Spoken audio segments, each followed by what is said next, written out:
Kuasa hukum Paula Verhoeven, Alfon Kurnia Palma menanggapi sejumlah barang bukti yang telah diserahkan Baim Wong dalam sidang cerai. Dalam persidangan yang digelar pada Rabu, 11 Desember 2024, pihak Baim memang mengklaim sudah menyerahkan 79 bukti. Ketika menanggapi hal ini, Alfon tiba-tiba menyinggung soal keaslian bukti. Terkait dengan bukti yang tidak sah itu, dalam persidangan, bukti-bukti kalau misalnya itu adalah bukti dokumen, harus ada pembanding. Mana yang aslinya? Makanya dimunculin tuh aslinya. Ini asli, ini dokumen, kopi. Jadi kopi dari asli, kata Alfon dikutip, Jumat, 13 Desember 2024. Sedangkan terkait bukti elektronik, Alfon menitik beratkan soal asal-usul bukti tersebut. Hal itu guna memastikan bahwa bukti tersebut bersifat utuh, tanpa melewati proses pengeditan. Tapi kalau bukti elektronik, dia harus sebut dari mana itu diambil. Itu harus clear. Nah dari situ akan ketahuan sebenarnya yang diberikan itu yang sudah diubah atau tidak, atau yang sudah rusak atau tidak, jelas Alfon.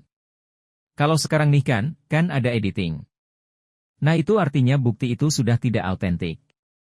Tidak orisinil. Nah jadi itu harus diambil dari bukti pertama kali itu muncul. Itu harus diperlihatkan, lanjutnya. Selanjutnya, Alfon juga sempat menyinggung soal akses terhadap bukti-bukti. Masih terkait dengan asal-usul bukti, Alfon menyebutkan bahwa pengadilan seharusnya lebih teliti tentang dari mana bukti tersebut didapatkan. Jangan sampai bukti-bukti yang dihadirkan dalam persidangan didapat dengan cara yang ilegal. Kemudian ya ada juga kalau misalnya bukti itu diambil dari handphone yang lain itu namanya illegal access yang ada ancaman hukumannya di situ.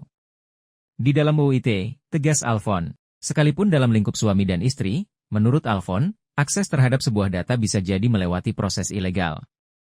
Meskipun sudah menjadi pasangan suami istri, tetap harus ada persetujuan yang diberikan secara sadar. Pun ada persetujuan, tetap harus ada batasan-batasan yang jelas. Kalau misalnya ada konsen ya oke. Tapi kalau misalnya nggak ada konsen, nggak ada persetujuan gimana? Nggak bisalah, ucap Alfon.